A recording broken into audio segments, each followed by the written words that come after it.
A ruthless mafia boss, a fearless nurse, and a fragile little girl who binds their fates together. When a desperate act of courage saves a dying child, it ignites a battle between love and loyalty, blood and redemption. But in a world where trust can cost your life, can a woman's compassion heal the scars of a man forged in violence? Or will the ghosts of his past destroy the fragile family they never meant to become? Before we dive into today's intense and emotional story, tell me in the comments, where are you watching from, and what time is it right now in your part of the world? Outside the private hospital, rain sheeted down like shattered glass from the heavens, rattling against dark windows and pooling along the quiet streets. The storm's fury amplified by distant thunder that rolled over the sleeping city. Inside, the corridors were dimly lit and smelled faintly of antiseptic and fear, because in the pediatric ICU,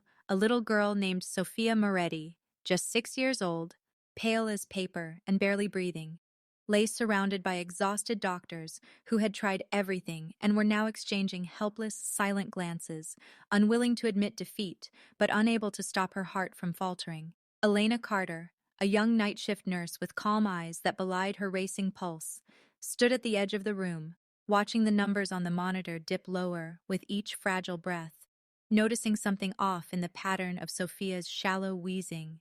an almost invisible swelling at the child's lips, the faint rash beneath the oxygen mask that no one else had registered amid the chaos. A clue that the last antibiotic dose had triggered a severe allergic reaction that was closing her airway while the team frantically searched for new treatments. For a brief heartbeat, Elena hesitated, hearing the rain pound the window behind her like a ticking clock.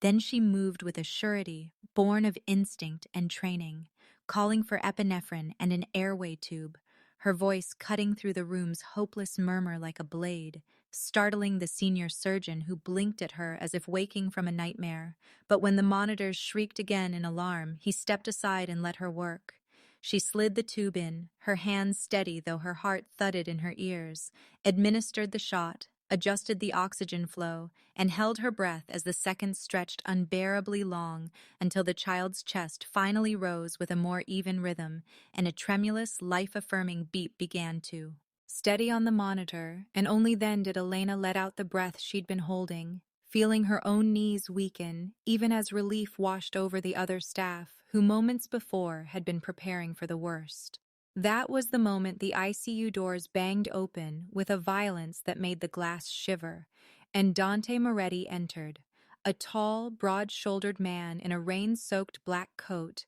eyes the color of a winter sea, and carrying in his presence the quiet menace of someone who had long commanded fear. The doctors fell back instinctively, some lowering their gazes, the room thickening with the tension of unspoken stories about the man's reputation. But Dante's gaze went straight past them to the small figure on the bed, his daughter, her tiny hand dwarfed by the IV line taped to it, and something raw and unguarded flashed across his face before he turned that piercing stare on the staff and demanded in a voice that rumbled like distant thunder why she had been allowed to come so close to death. The senior physician opened his mouth to speak, but faltered, and in the silence, Elena straightened, still holding Sophia's fragile wrist as she checked her pulse, and calmly explained what had happened, how the crisis had been an allergic reaction missed in the panic, how they were stabilizing her now. Dante's eyes shifted to her then, assessing, unreadable, as if trying to reconcile the fragile-looking nurse before him with the fact that she had just snatched his daughter back from the edge of the grave, and for a heartbeat the storm outside seemed to still because the air between them had grown taut with something fierce and unspoken, gratitude sharpened by disbelief, wonder edged with the kind of possessiveness that made Elena's spine stiffen in quiet defiance, even as she held his gaze without flinching. The next hour crawled by under the hum of machines and the watchful weight of Dante's presence as he stood by the bed without moving, while Elena monitored Sophia's vitals, adjusted the lines, murmured encouragement the girl could not yet hear, all the while keenly aware of the man at her back, the subtle heat of his scrutiny as though he was trying to memorize the cadence of her breathing, the set of her shoulders. At last, when the child's condition stabilized enough for the attending physician to take over, Elena signed her chart, peeled off her gloves, and stepped quietly from the room into the hushed hallway where the storm still rattled the windows, and she let herself feel, for the first time, the tremor of delayed fear and exhaustion in her limbs, hoping to slip away unseen and fade back into the anonymity of the night shift. But as she neared the glass doors of the hospital lobby, the sound of boots on tile made her pause. Two men in dark coats, broad, alert, unmistakably bodyguards, stepped smoothly into her path, their silence saying more than words, and before Elena could find her voice to ask what they wanted, the air shifted behind them, heavy and charged, and she felt, rather than heard, the approach of the man whose presence had already filled the ICU. Dante Moretti stopped just a step away, the dim emergency lights glinting off the reins still clinging to his dark hair, his expression carved from shadow and intent as his eyes locked onto hers, holding her in place with a look that was not anger, but something more unsettling, an almost reverent fierceness, the look of a man who had just lost and regained the only light in his life and had found, unexpectedly, that the fragile nurse before him had been that light's savior. For a breathless moment, no one in the corridor moved, the storm's distant thunder filling the silence between them. Then his voice, low and deliberate, yet edged with something that made the guards glance at one another, broke the air and pinned her where she stood. "You saved my daughter. You belong to me now." For an instant, Elena wondered if she had misheard him, but the steel in Dante Moretti's low voice, "Es son," and the way the two guards shifted their weight told her that he meant every word, and a cold ripple slid down her spine as the rain-soaked lobby seemed to shrink around them. She steadied herself, unwilling to flinch, and answered as evenly as she could that she had done her duty as a nurse and would be going home now. Yet the faint quirk of his mouth, neither smile nor threat, more the tightening of a man used to command, told her her protest had already been dismissed, and when she moved to step past the guards, one of them stepped half a foot forward without touching her, the smallest motion, but enough to make it clear the discussion was far from over. Dante's eyes did not leave hers as he said that Sophia needed her, and he was not prepared to gamble his daughter's life again, and if Elena thought she could vanish into the night, he would simply bring her back, for he had the means and the will to do so, and as he spoke he lowered his voice further, almost conversationally, but with the edge of a blade beneath the calm, explaining that the hospital in which she worked had for years survived partly on donations and protection from his syndicate, and that it would be a pity if such support were withdrawn at a moment when so many patients needed it. A statement that was not shouted, not even overtly hostile, but fell like the closing of a steel trap around her choices. The words hit her harder than the storm's wind outside because she understood the weight behind them, and she felt her pulse hammer but forced herself to meet his gaze and say that she was a nurse, not a possession, and she would go only for the child's sake, nothing more. Yet even as she said it, she knew she had already stepped into the current of a river stronger than her defiance.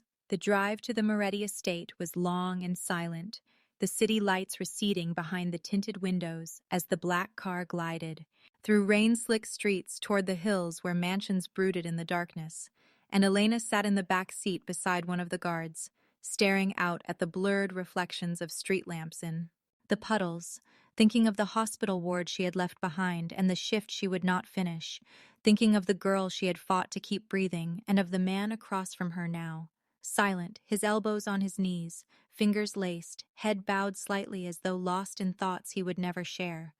She kept her chin high despite the tightness in her throat, reminding herself she was here for Sophia and nothing else, but the deeper they went into the wooded road leading to the estate, the more she felt the quiet hum of danger that lived in the space between the occasional hiss of tires on wet asphalt and the distant groan of the storm. A hum that did not come from the night, but from the man who had claimed her so simply. The mansion itself, when they passed the iron gates and the long drive lined with rain-shining cypress, rose out of the night like a castle from another century, its stone facade lit in muted amber by floodlights, its windows glowing faintly as if reluctant to share their warmth, and as she stepped out of the car, Elena felt the dissonance between the house's graceful arches and the armed figures at the periphery of the courtyard. Men in dark coats, their hands never far from the weapons beneath, eyes scanning the trees even as the rain continued to fall. Inside, the air smelled faintly of wood smoke and polished stone, the entry hall vast with a high ceiling and an antique chandelier that glittered with cold light. Yet the atmosphere was not of luxury alone, but of a place accustomed to wariness, a house that had long known it was watched. Sophia was waiting in a small upstairs room, made soft with pale curtains and the faint scent of lavender, propped against pillows with a blanket pulled to her chin. Her eyes brightened when she saw Elena, and she reached out a small hand that trembled a little but held surprising strength. And in that moment, Elena felt her resolve steady because the girl's fingers curled around her own as if she had been waiting for her and would not let her go.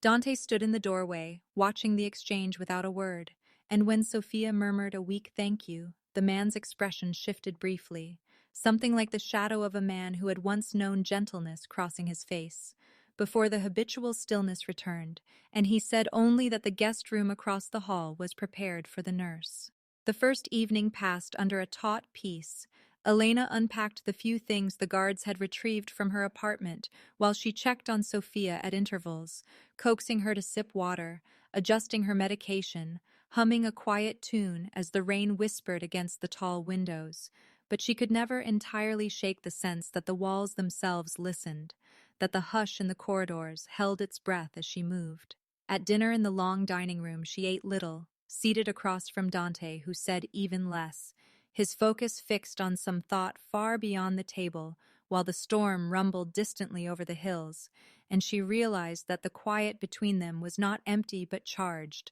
like the pause before lightning. When night deepened and the household settled into uneasy sleep, Elena returned once more to Sophia's bedside to find the child dozing but still clutching the small knitted rabbit the nurse had given her at the hospital,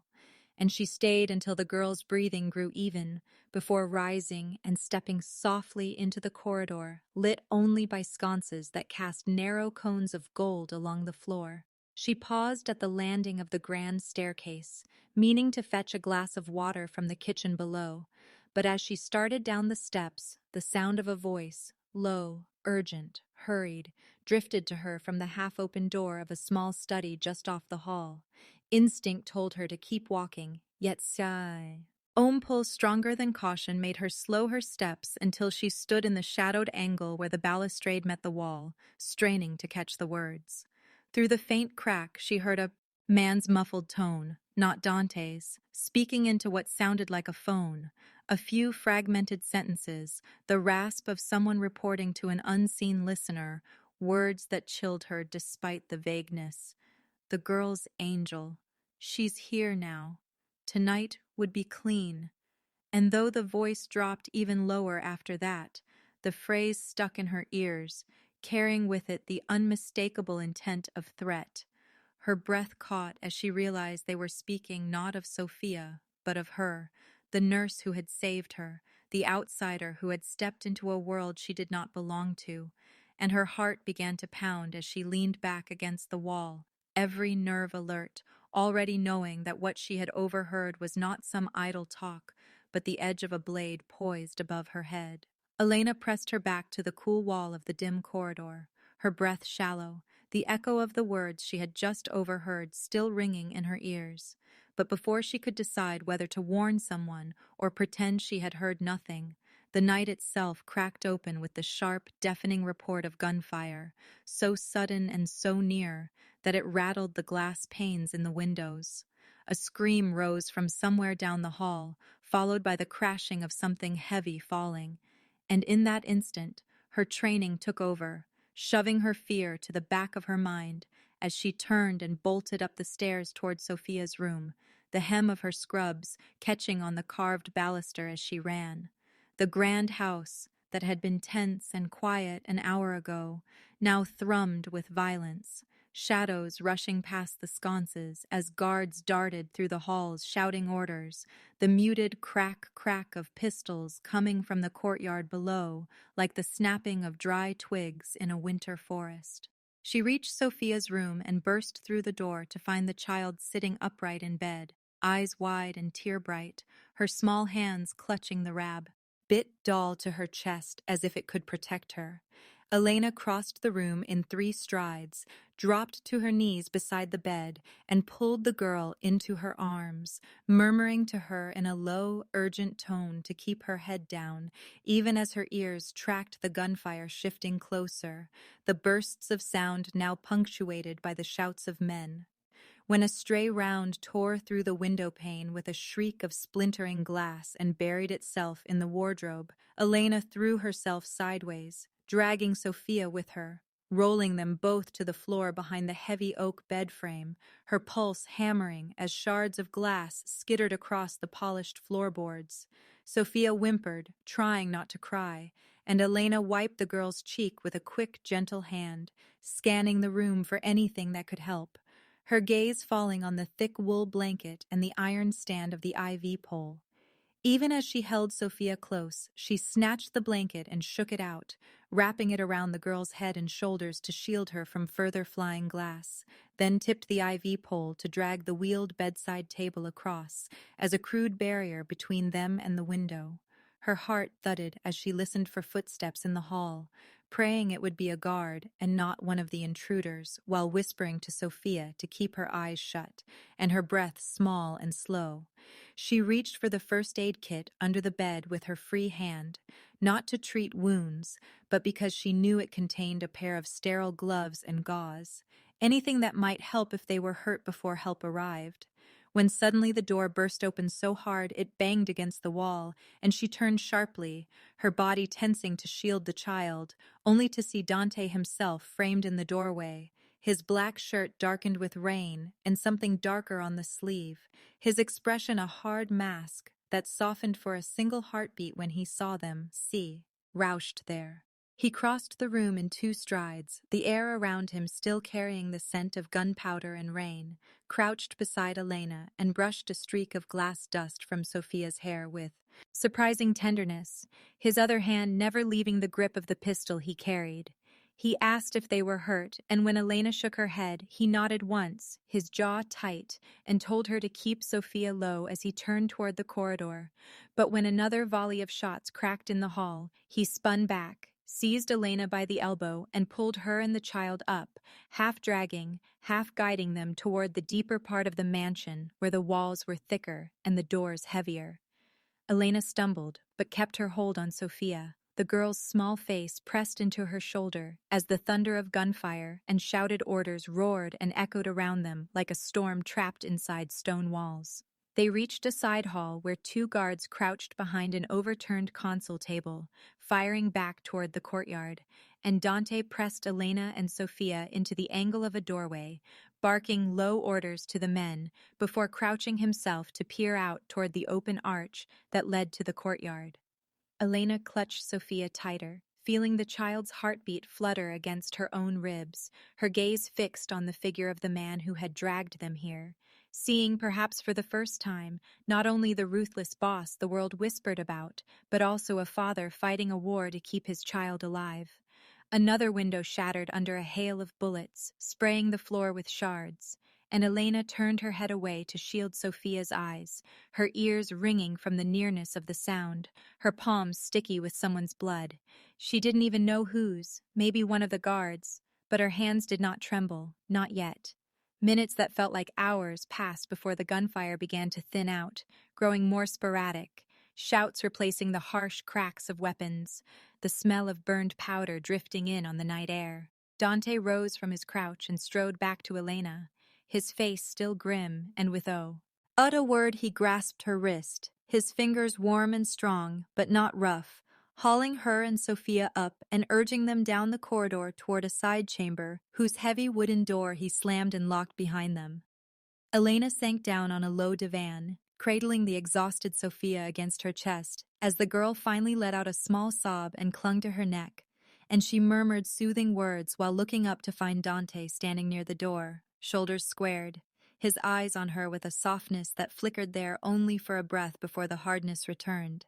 as though he had remembered he could not afford to show it. His voice when he finally spoke was clipped and rough, telling her to stay with the child while he went to see that the grounds were secured. When at last the distant sounds of the fight faded, and the mansion grew still save for the faint rustle of rain, Dante returned with two of his men, their faces taut and streaked with dirt and sweat,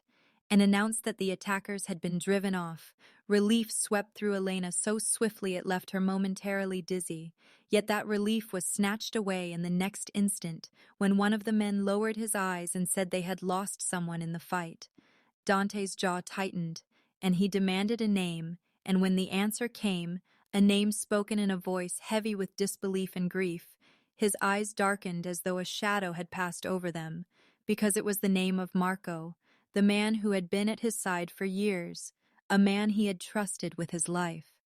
They carried in the still body and laid it on a sheet in the entry hall, and Dante knelt beside it for a moment, his face unreadable, but his hand tightening briefly on the edge of the shroud before he rose and ordered them to search the fallen man's clothing for anything that would explain how the enemy had known so precisely when and where to strike. Elena watched silent low.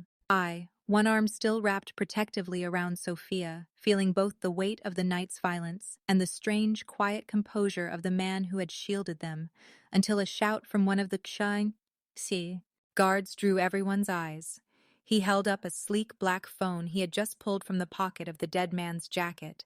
and in the unnatural hush that followed, Dante stepped forward to take it, his thumb unlocking the screen with the print he knew would still work in the minutes after death, his eyes scanning the call log, and for an instant, Elena saw his expression harden further, all trace of grief replaced by the cold certainty of betrayal, as he looked up and said in a voice as low as the distant thunder outside, that the last call made from Marco's phone had been to a number they all recognized,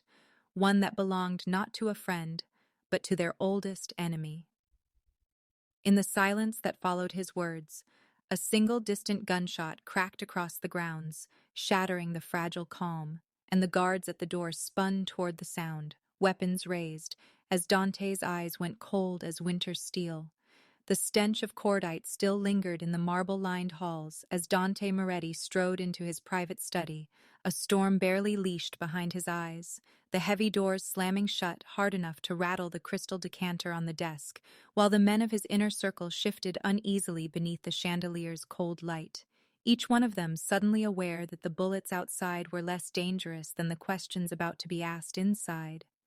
He stood at the head of the long table, his dark suit dusted with powder, his knuckles pale on the polished wood as he demanded, in a voice so low it scraped like iron across stone, the names of anyone who might have betrayed him, and the silence that followed was so taut it felt like the whole house was holding its breath until he slammed his palm down and barked again, making one of the younger lieutenants flinch and spill the glass of water he had been holding, yet not a single man confessed, their eyes sliding toward one another with tiny, guilty hesitations that did not escape Dante's notice. Beyond the closed doors, Elena moved briskly through the hall with a first aid kit, her uniform smeared with dried blood, tending to the wounded guards who lined the corridor, binding a shoulder here, stitching a gash there, her fingers steady even though her heart was still hammering from the night's violence. And when one of the older guards urged her in a low, urgent whisper to leave while she could, warning her that this was no place for a civilian, she shook her head without pausing her work, saying softly but firmly that she would not abandon a child who might still wake screaming in the dark. News of her refusal to run reached Dante through the guard's murmurs, and it cut through his fury like a strange, unwanted warmth, a reminder that in this house of hardened men, there stood a woman whose courage was quiet but unyielding. Later, as midnight deepened and the house settled into a tense, watchful silence, broken only by the distant shuffle of sentries on patrol, Elena slipped into Sophia's room, carrying a small lantern, the child still pale and feverish from the night's shock, her small fingers twitching even in sleep as if clutching at nightmares. Elena sat on the edge of the bed and gently smoothed the damp strands of hair from the girl's forehead, humming under her breath. An old lullaby she barely remembered from her own childhood. And as she did, the girl's frown softened, her breathing easing in the dim glow. From the shadowed doorway, Dante watched unseen, his broad shoulders leaning against the frame, the lines of command and rage in his face softening as he saw the little girl he had almost lost calm beneath the nurse's touch, and something unfamiliar coiled in his chest, a sensation halfway between gratitude and an ache he did not want to name. Yet when Elena glanced up suddenly, as though sensing eyes on her, he stepped back into the corridor, his expression shuddered again before she could read it. An hour later, the storm outside had blown itself into a damp drizzle, and the household's breathing seemed to ease, but the tension in the mansion's air remained like a drawn bowstring. Dante was in his study again, staring at the map of the city spread across his desk, a tumbler of untouched whiskey beside his hand, when a sharp knock on the door broke the heavy silence. One of his men entered wordlessly and set a small black envelope down before withdrawing without a sound, and the moment Dante slid it open with the edge of his knife, a single glossy photograph slid out onto the map, its grainy night vision green tint showing a sleeping Sophia curled on her side beneath her blanket, her face turned toward the window, and in the far corner of the frame, just outside the glass, a faint silhouette of a hooded figure with the reflection of the camera's lens glinting like a cold eye, proof that while the mansion's walls had held against bullets, the enemy's reach had already crept closer than anyone had feared. Dante's fist closed over the photograph, crumpling it as his gaze hardened, because whoever had taken that picture was standing in the shadows just beyond his daughter's window. The night felt like a taut wire ready to snap, as Dante stood in the study with the crumpled photo still clenched in his fist, his jaw locked so tightly that a muscle flickered at his temple. Then he strode out into the hall, issuing orders in a low, clipped tone that set his men moving like silent shadows. The mansion shifted almost immediately into a fortress. Security doubled at every entrance, gunmen posted near stairwells, floodlights snapping on in the gardens while sleek black SUVs prowled the perimeter roads, and yet the sense of threat didn't lift so much as thicken, settling over the household like a second skin. Elena, walking the upstairs corridor after checking on Sophia, could feel it pressing down on her, the weight of men with rifles standing like statues at the corners, the subtle hum of radios, the way the maids whispered and glanced over their shoulders, until she finally sought out Dante in the lamplit library where he was speaking in low tones with two lieutenants, her presence pulling his gaze from them like a magnet. She didn't wait for him to dismiss the others. She walked right up to him, her eyes dark with anger and something like disbelief, and demanded to know what kind of life she had been dragged into without a choice. What kind of war put a child's photograph in the hands of an enemy? Why her own safety had become a bargaining chip in a game she never wanted to play. For a moment, his expression hardened as if he might snap back. Then his shoulders shifted slightly, some of the iron in his posture giving way as he gestured the others out of the room, leaving the two of them alone amid the scent of old books and wood smoke. In the sudden quiet, Dante's voice dropped lower, stripped of the sharp edge he had used on his men, and he told her, haltingly at first, then with the rough cadence of someone tearing open an old wound, about the night years ago, when a rival faction's car bomb had taken his wife as she returned from buying Sophia's first birthday present. He spoke of finding only a charred fragment of the ribbon she had tied in her hair that morning, of how the blood feud had begun that night, and how every wall, every guard, every cold decision since then had been an attempt to keep his daughter safe in a world where safety was a fragile illusion. Elena listened in silence, her anger cooling into a quieter, deeper ache as she glimpsed the grief beneath his steel mask. Yet when he finished, she drew a steady breath and told him, without heat but without yielding, that she would protect Sophia with everything she had, but she would not let his grief or his power cage her like another prisoner of his past. His eyes searched hers for a long moment, something conflicted glinting there before he turned away and poured himself a measure of whiskey. He didn't drink. The following afternoon brought a brief illusion of normalcy as Elena drove one of the mansion's armored sedans toward the hospital to collect specialized medications for Sophia, the road winding between hills slick with yesterday's rain. The driver's seat beneath her hands felt unfamiliar, the empty passenger seat beside her amplifying the strange sense of being alone in a world that still felt alien. The low clouds overhead seemed to press the daylight into a muted silver, and for a while the hum of the engine and the rhythmic swish of the wipers calmed her frayed nerves, until she glanced in the rearview mirror and saw a dark, unmarked car several lengths back, its tinted windshield giving away nothing but its unwavering presence behind her at every turn. At first she told herself it was coincidence, focusing on the road ahead. But when she slowed for a curve and the car slowed too, when she took an unexpected detour and saw it follow like a shadow, a cold thread of dread tightened in her chest. She pressed the accelerator gently, feeling the sedan respond with a low growl, hoping to gain distance, but the car behind her mirrored the move, closing the gap by another car length, its headlights flashing briefly in the dim light as if in warning or challenge. The road ahead narrowed where the forest crept closer to the asphalt, and for the first time since coming to the mansion, Elena felt a pulse of real fear that had nothing to do with Dante or his men, but with the faceless danger behind her.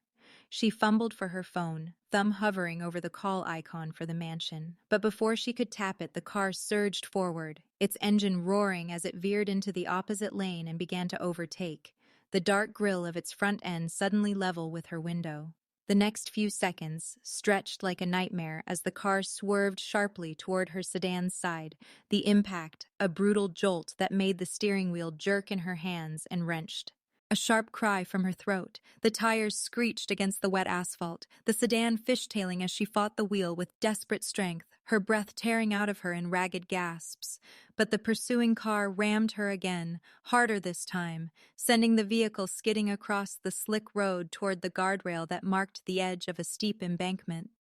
Her scream ripped through the empty road as the sedan's back end slammed into the barrier, metal shrieking, and the car spun wildly off the pavement into the rain-darkened slope below.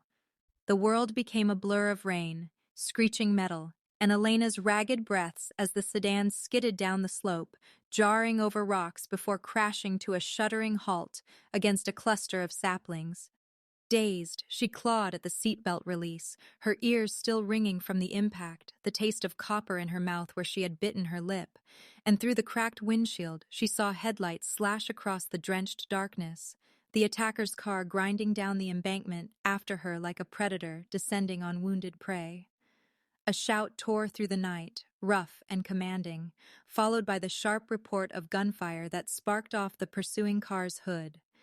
Dante appeared at the top of the slope like a dark phantom, rain running down his face, firing with steady precision as he advanced down the incline, each step deliberate despite the mud sliding under his boots. The attackers scrambled behind their vehicle for cover, but the storm of bullets from Dante's gun tore into their car's engine block, forcing them to abandon it and scatter into the trees. One lunged toward Elena's side of the wreck as if to drag her out, but Dante was there first, slamming into the man with the force of a battering ram, his fist a brutal arc that broke bone with a sickening crunch. And for a heartbeat, the rain-streaked world went utterly still except for Elena's gasping breaths and the muffled groans of the man crumpled in the mud at Dante's feet. He turned to her then, his face fierce yet taut with urgency, reached through the shattered driver's side window and ripped the twisted seatbelt loose with a swift jerk, his other hand steadying her shoulder as he pulled her free.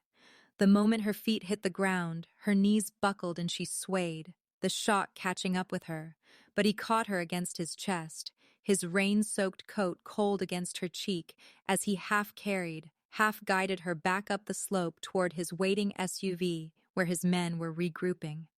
The distant wail of approaching sirens echoed from the highway above, but Dante ignored it, barking low orders that sent two of his guards into the trees after the fleeing assailants while he focused on Elena, whose trembling fingers clutched at his arm as she tried to steady her breathing. When they reached the SUV's open back hatch, he lowered her onto the padded bench and crouched in front of her, close enough for her to see the streak of blood running from a cut at his temple down into the collar of his shirt. And despite the throb in her own shoulder where the seatbelt had bruised her, she reached instinctively for the first aid kit secured to the wall of the vehicle. Under the harsh beam of the cabin light, she worked in silence, cleaning the shallow gash on his forehead with steady hands, though her pulse still raced with leftover fear. And when she pressed a strip of gauze to the wound, he didn't flinch,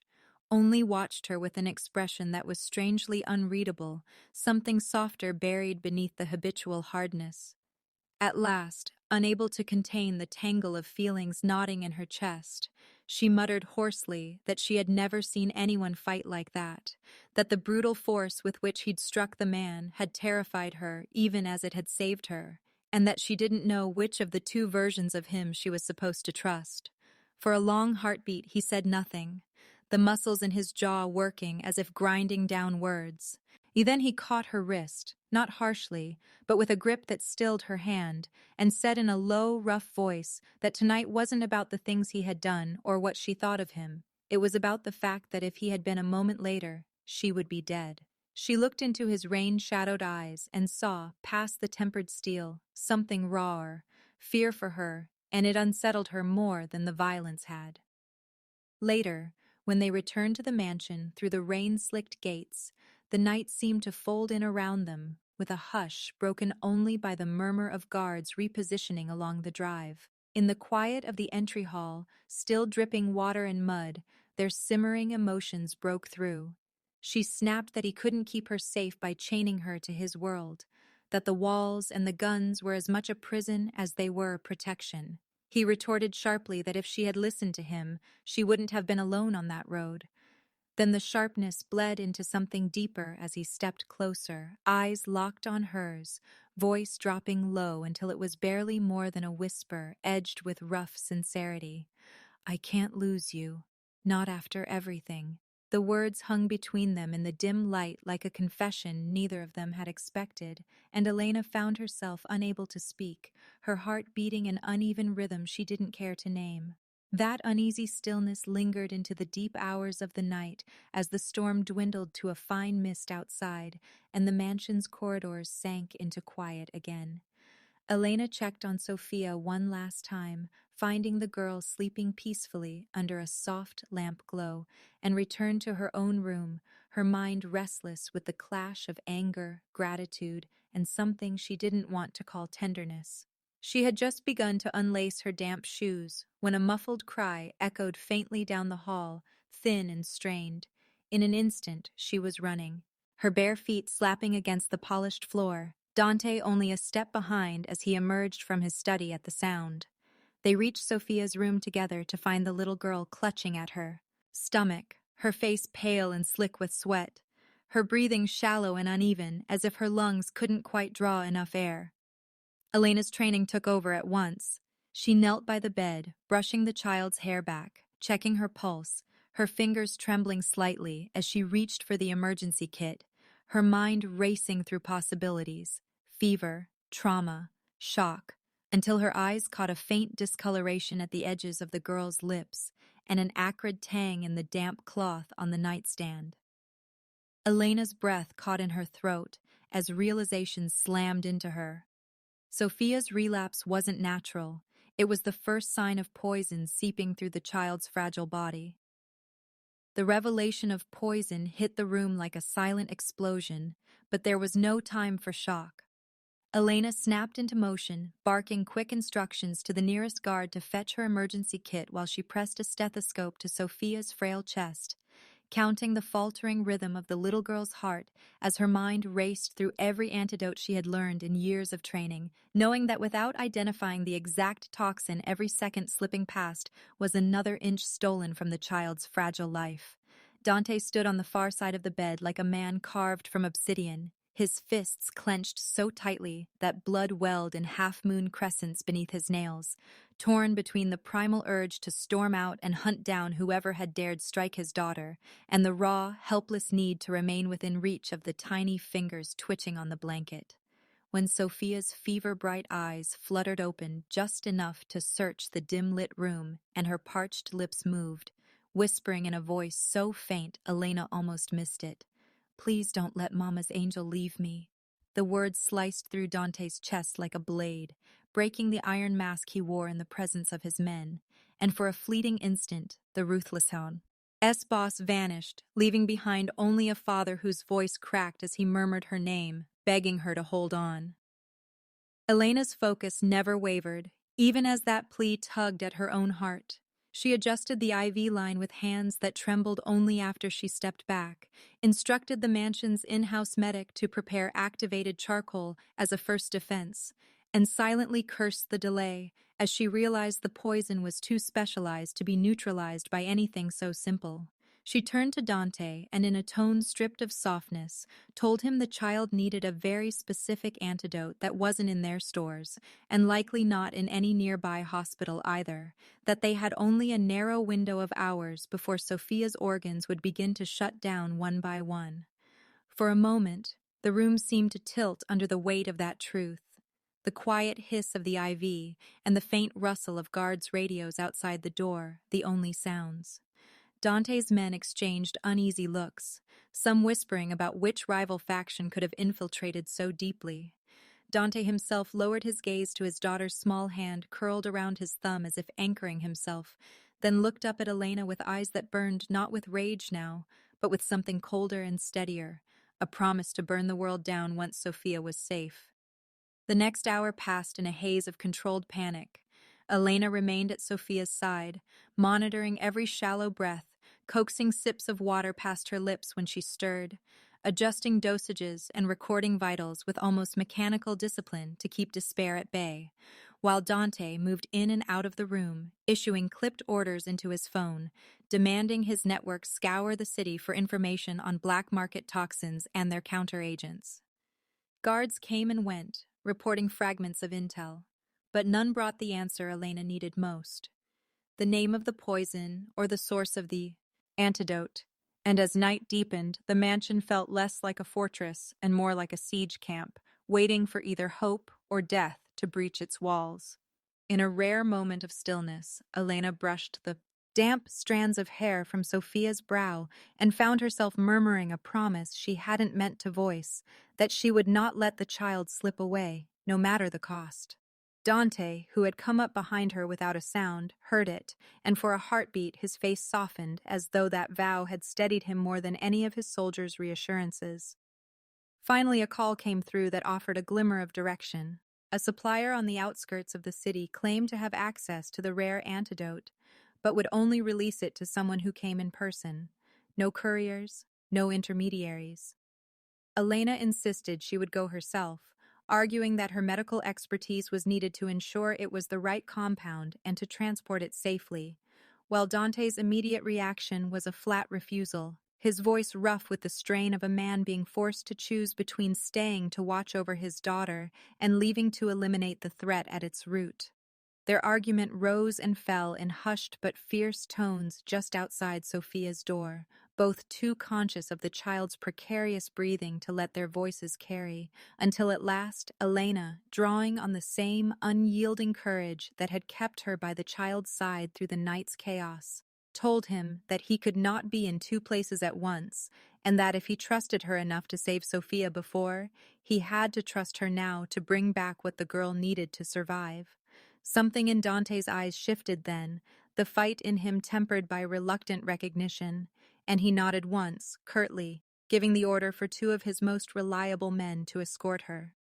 Minutes later, Elena changed into a fresh jacket, her hair pulled back with clinical precision, her medical bag packed with cold packs and vials ready for the antidote, her face set in determined calm, even as her stomach churned at the thought of stepping outside the mansion's guarded walls again. The household was quiet but tense as she moved through the long corridor toward the side entrance where the SUV waited. the shadows along the hall stretching thin and sharp under the dim sconces. She paused briefly outside Sophia's door, glancing in to see the child's chest still rising and falling in shallow breaths, then continued, her footsteps soft on the runner carpet, her fingers tightening on the strap of the bag as she rounded the last corner before the door. A tall figure in black stepped out of the shadows ahead, the glint of a gun catching the faint light as the masked intruder leveled it at her chest without a word. The hallway's air turned electric the instant the masked intruder raised his gun. For a heartbeat, the world slowed. Elena froze mid-step, her eyes locking with the glint behind the mask, her pulse thundering in her ears like a drum of war. Then the first deafening shot shattered the silence, splintering the carved wooden banister as she ducked instinctively, dragging the medical bag tight to her chest while shouting for Sophia. The mansion erupted into chaos, alarms blaring, heavy boots pounding across marble floors, guards shouting as another volley of gunfire burst through the corridors, spraying sparks off the chandeliers. Elena's only thought was to reach the child, but the masked man advanced like a predator, forcing her back into a narrow side hall where the smell of gunpowder mingled with the faint scent of disinfectant from the supplies she still clutched. A second blast rocked the hall, and in that instant, Dante appeared at the far end like a dark phantom, his pistol flashing as he fired 3 precise rounds that drove the intruder back toward the main staircase, but not before the man's bullet found its mark. Dante staggered forward, a spray of crimson staining his shirt as he still managed to shield Elena with his own body, his arms sweeping far behind him as he gritted out orders to his men over the cacophony of combat. Elena's breath hitched as she pressed her palm over the wound in his side, feeling the hot, slick pulse of blood. Against her fingers, her medical training kicking in even as her heart threatened to break. Meanwhile, down the grand corridor, a pair of loyal guards scooped up the terrified Sophia, wrapping her in a thick jacket and racing toward the side exit while bullets rained down from the upper landing where attackers had forced their way in. The air smelled of cordite and burning wood as one of the curtains caught fire, smoke curling upward and dimming the crystal chandeliers above.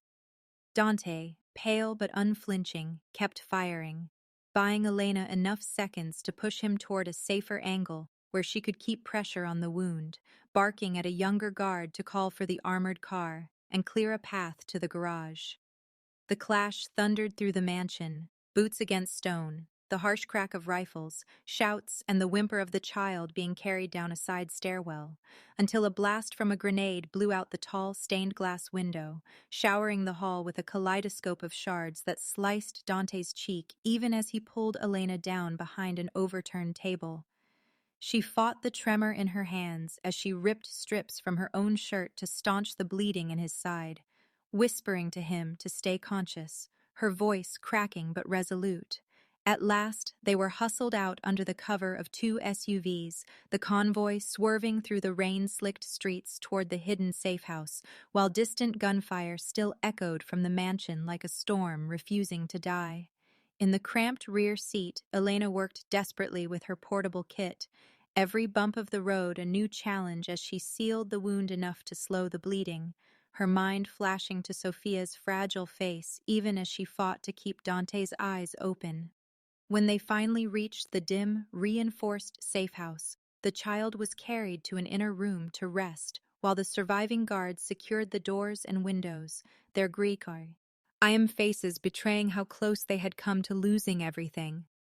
Elena knelt on the floor with Dante leaning against her, her hands red, her breath uneven as she held a blood-soaked compress to his wound, murmuring fiercely that he was not allowed to leave her now, not when Sophia still needed him, not when she herself still had so many unspoken words locked behind her clenched teeth. His eyes, usually so sharp and commanding, were hazed with pain, yet strangely soft as they met hers, a fleeting, unguarded look that spoke of a trust he had never shown before. She brushed damp hair from his forehead, biting back tears that threatened to spill as his breath grew shallower.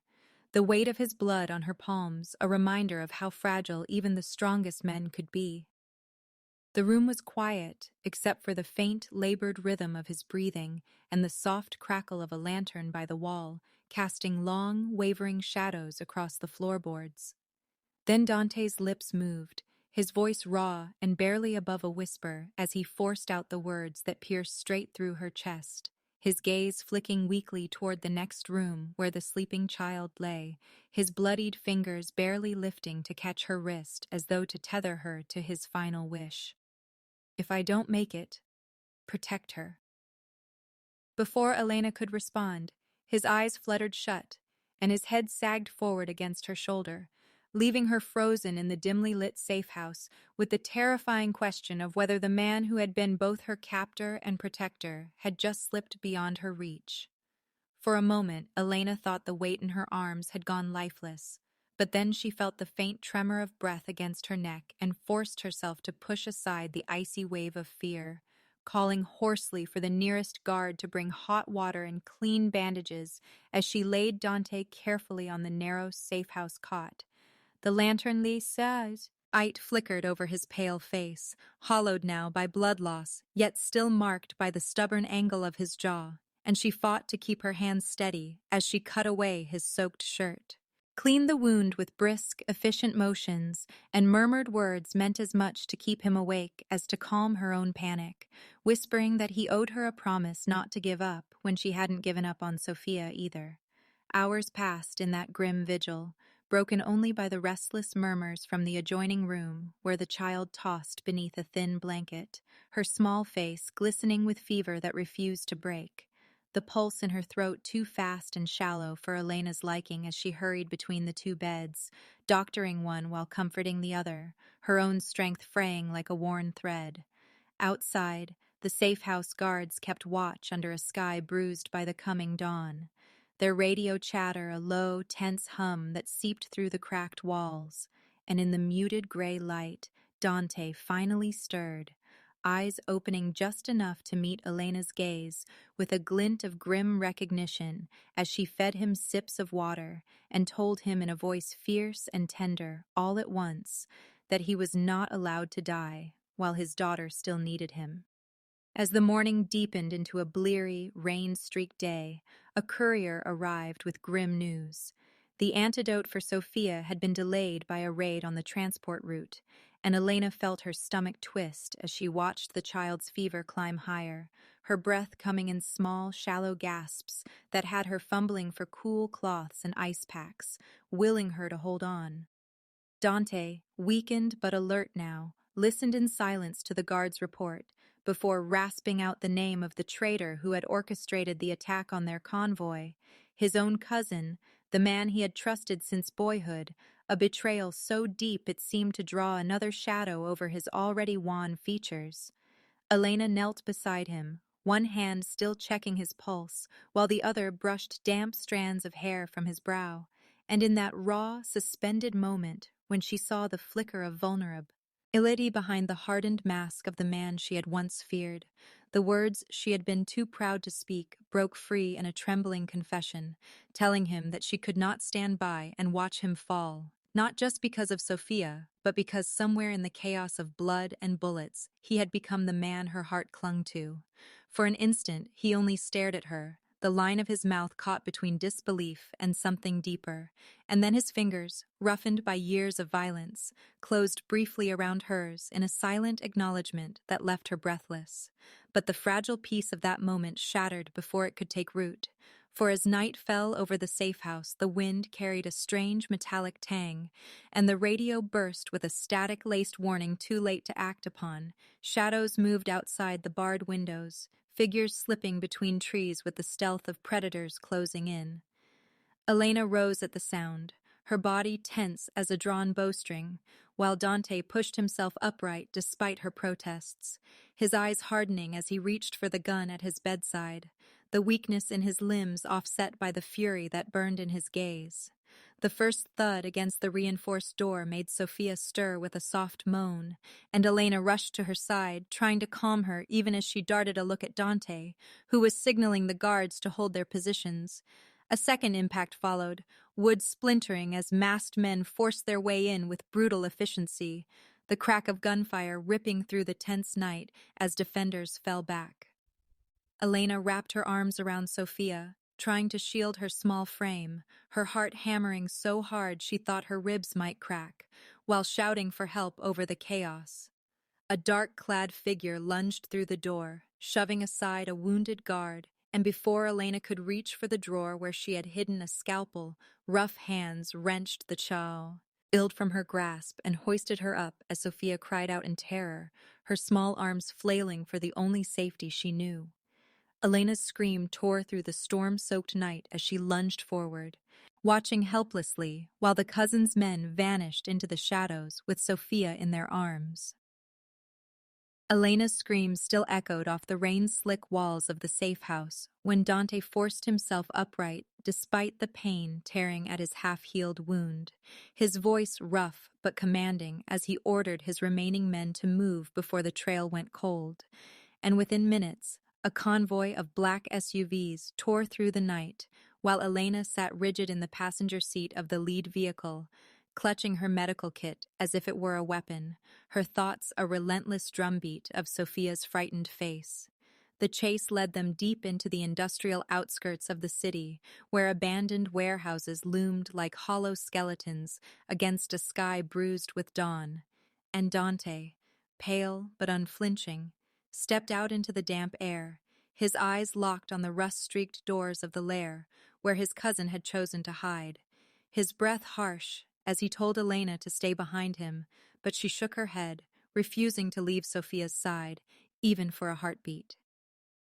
The first exchange of gunfire erupted as they breached the compound, sparks showering from concrete pillars, while shouts and the metallic staccato of bullets filled the cavernous space. And in the chaos, Elena spotted the child bound to a chair in the corner, her face flushed with fever and terror, and without waiting for cover, she darted forward on instinct, dropping to her knees beside Sophia as rounds ricocheted off the walls around her, fumbling for the last syringe of antidote with hands that trembled yet never faltered as she shielded the little girl's body with her own. Across the floor, Dante battled through the cousins' men with grim precision, every move a struggle against his weakened body, yet driven by a fierce resolve that burned in his eyes whenever they flicked toward Elena and the child, until the inevitable moment came when the cousin himself stepped out from the shadows, a cruel smile curling his lips as he taunted Dante for dragging a nurse into a war and promised that neither woman would leave the place alive. The fight that followed was raw and vicious, steel clashing in the dim light as Dante was forced to his knees more than once, blood soaking through the bandage at his side. Yet each time he rose again, fueled by the memory of his daughter's laugh and the image of Elena kneeling beside her in the dust, refusing to give up.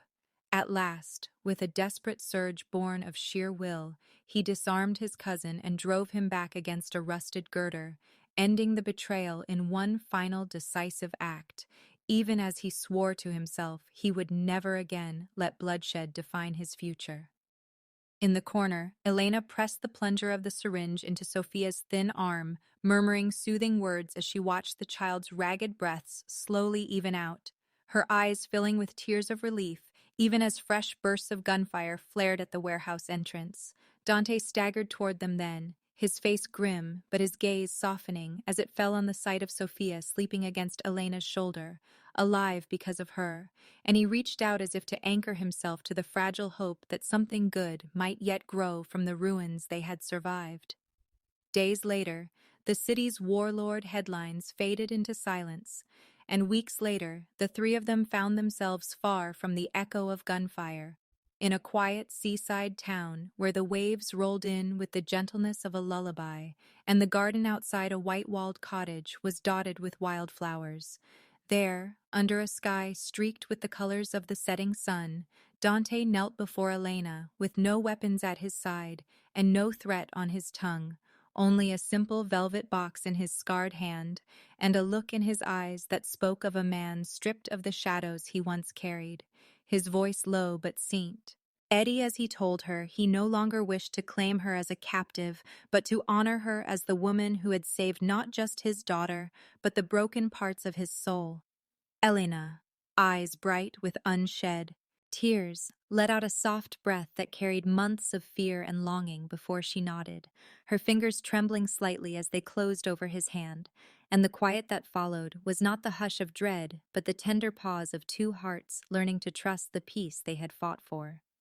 From the shadow of a rocky bluff above the seaside garden, a lone figure watched them walking back toward the cottage, lifting a phone to his lips as the wind drowned his words. He thinks it's over, but the game has just begun.